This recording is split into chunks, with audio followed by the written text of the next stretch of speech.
warm welcome from myself and Art at Riley Park Community Garden. So our featured crops that we're going to explore in a little bit more depth are going to be potatoes and garlic scapes.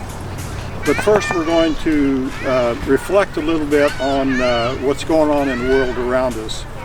Our sponsors of this Garden Guides project, that is the Little Mountain Neighborhood House here in Vancouver and SPEC, Society Promoting Environmental Conservation, have been reflecting on the COVID-19 pandemic, on racism, and on the continuing concerns over climate change, and trying to understand how those things that are happening around us influence the activities that we're involved in. And basically, we're committed to really working locally to provide practical solutions to issues of food security that might arise and environmental issues that might arise as a result of large-scale problems that we're undergoing here globally and locally. But that said, I think it's past time that we expressed our gratitude to the Coast Salish First Nations for the privilege of being able to live on this unceded homeland of theirs, and recognize that they were probably on this very spot maybe 8,000–9,000 years ago. So one must respect their connection with the land in this particular place. In addition, the garden has, as our food systems in general, is dependent on some crops that were gifted to us by indigenous people in the Americas. To my left here would be potatoes, and we're going to focus on that crop a bit more later. And on my right we have tomatoes. The potatoes came from the Andes Mountains in Peru, the tomatoes from Mexico and Central America. Think about where the commonly eaten cuisine that we have today from various places depend on these very crops and others that were gifted to us by indigenous people in the Americas.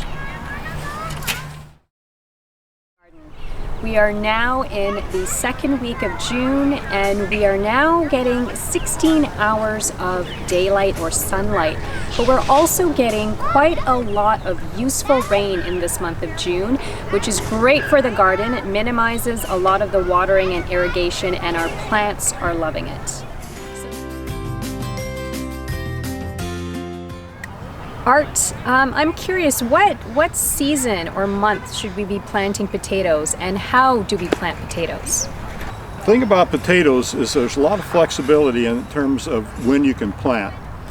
For main crop potatoes, where yield is the key, those are usually planted by farmers like later in the season, like May, and harvested in September, October. But for early potatoes, which is what we have here in the Riley Park Community Garden, you can plant them as early as the soil is warm enough, usually about 5 degrees. So how do we plant potatoes? Well, they don't produce seed that you can generate a potato from. They're planted from the potatoes that were harvested last year.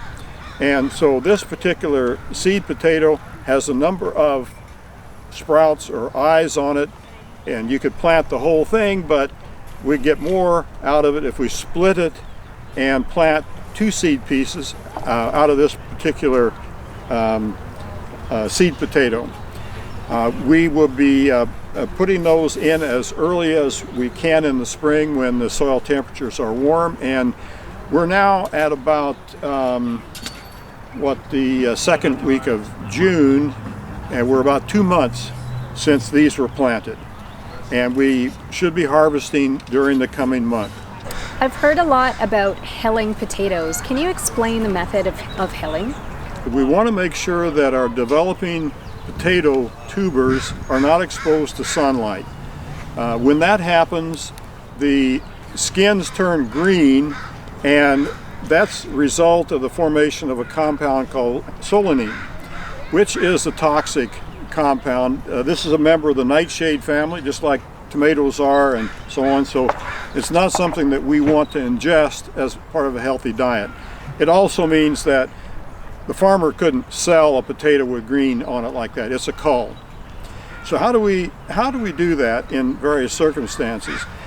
When we're in a garden bed like this, it's a matter of heaping soil up around the plant. That is, making a hill around the plants down the row so that the tubers that are developing are covered with soil.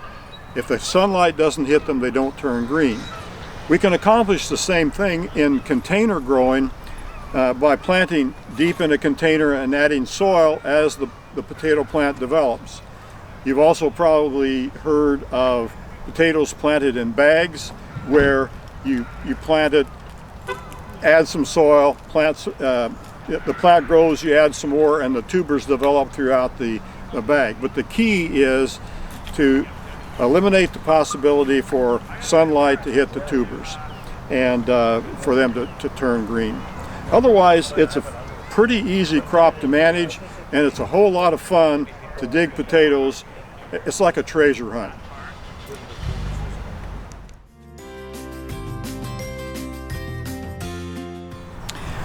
Charlene, this is an interesting crop that we're standing next to here in the garden, and it's really well developed. It looks like it's been in the ground for a while, but could you kind of talk a little bit about what this crop is and how it's been managed, when it was planted and so on? The crop that we are standing next to is garlic, and garlic is a great crop for beginners to grow in raised garden beds. Now, garlic takes a full 9 months to grow from the moment that you plant it, this is a garlic clove, in the ground, to the time of maturity from the time you harvest the bulb from the plant, which grows underground. And garlic is planted, it's planted in the fall. So you would plant it at the end of August to mid-October, and preferably before the first frost. And when you plant garlic, you can buy seed garlic, which is just the bulb of the garlic, and you would separate it. Now there's two varieties, there's hardneck and softneck. I have a hardneck Red Russian variety here, and you would take the clove and you would plant this 1 to 2 inches deep into the soil with this little pointy part of the clove up in the soil, sticking up in the soil. And you want to space it 4 to 6 inches apart, because as it grows, it does tend to spread and take up a little bit of room.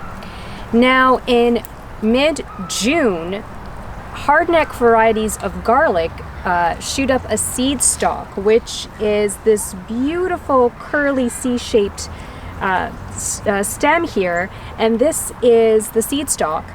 Most gardeners will snip this off because what that does is it shifts the energy back to the bulb to produce bigger bulbs, because we won't be harvesting garlic until probably later in July or mid-July, so for another couple of weeks. And the garlic scapes are edible. They have a mild flavor profile and can be substituted for any dish where you use garlic. My preference is adding them to some stir fries or making some pesto, but the easiest recipe I can recommend is taking some garlic, some fresh chives from your garden, and some butter, mixing them all together and making a beautiful garlic butter that you can keep in your fridge and use it whenever you need it. So this looks an awful lot like a number of other crops that we have in the garden. Could you discuss this family of crops that includes garlic? Garlic belongs to the allium family, which includes onions and chives and leeks and some flowering bulbs like amaryllis. And with garlic, it's really important to not plant it in your garden bed every year. We have to rotate this crop because sometimes they're prone to soil-borne diseases, and garlic tends to suffer from rust quite a lot. So a key thing is, if you're planting anything in the allium family, you want to not replant it the following year in your garden. You want to rotate it out. And they recommend every 4 to 5 years that you switch out the plants. And so that way you're ensuring a healthy soil with less disease and less pest problems as well. Okay, that's it for this week in the garden in the second week of June here. Lots of things happening. The garden is really growing. We're getting lots of light. We're getting rain. A number of things are really coming together. One thing that we would like for you to be able to do is to enjoy the garden. At this point in time, we're being told, due to COVID-19 rules from the Center for Disease Control, we're told people should stay out of the garden. So we encourage you to enjoy it from the periphery, from the edges of the garden. And hopefully some of what we're doing with these videos will tell you something about what's happening within the garden. And if you would like some help, or you have more gardening questions, or you need access to resources, we encourage you to visit the Riley Park Community Garden website and click on Garden Guides. From both Art and myself, until we see you next time in the garden, have a great week.